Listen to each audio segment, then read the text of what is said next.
Okay, so previously the FIBB rules,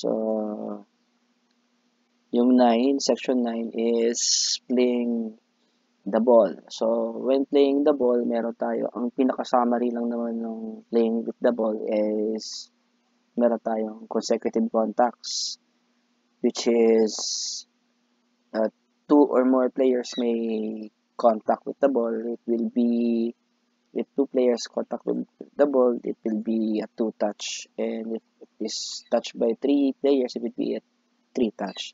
But contrary to the blocking naman, playing with the ball is simultaneously the block is counted as zero or no count sa consecutive hits. Then we have this double touch, meron tayong assisted hit. Yan yung mga playing with the ball. Yan. And also the four touches. So let's go with section 10, which is ball at the net. So 10.1, ball crossing the net. So 10.1.1, the ball sent to the opponent's court must go over the net within the crossing space. The crossing space is a part of the vertical plane of the net, limited as follows.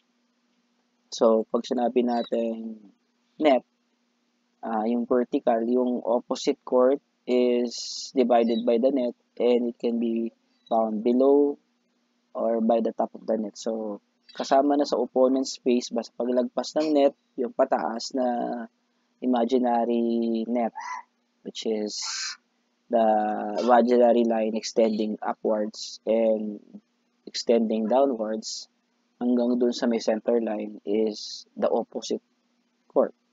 At the sides of the antenna, sabihin, there's an imaginary also wall that separates the free zone from the net.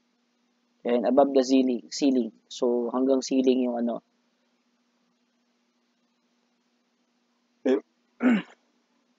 yung yung opponent's court. Ubo lang konti. So, the ball has crossed 10.1.2. So, the ball has crossed the net plane to the opponent's free zone. So, from the net to the free zone, totally or partly to the external space. May be played back within the team hits, provided that 1.1 to 2.1, the opponent's court is not touched by the player. So, sabihin, if the ball crossed and went to the opponent's space, unless it is not touched by the opponent's court is not touched by the other player, so it is still legal.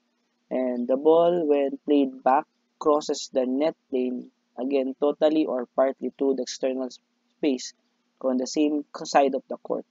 So, the opponent team may not prevent such action. So, for example, kinukuha ng kabilang team yung bola, so, hindi na pwedeng basta lang harangan yung player. So, hindi naman sinasabi na dito na meron, pag hinarangan nyo, magkakaroon ng point. But, it is suggested. 10.1.3. The ball is heading towards the opponent's court through the lower space. It is played until completely cross the vertical plane of the net. Yan. Pag dumaan sa ilalim, hanggat hindi siya tumatawid, it could playable pa rin siya. Okay? So, 10.2, ball touching the net. While crossing the net, the ball may touch it. So, maraming gumagawa nito sa service, sa mga players na nag-bump, sumobra yung kanilang pass, tumama sa net, could be retrieved again as a legal ball unless there is no consecutive touches or walang double, walang basta isang touch galing sa net. It may be a bump or attacking shot.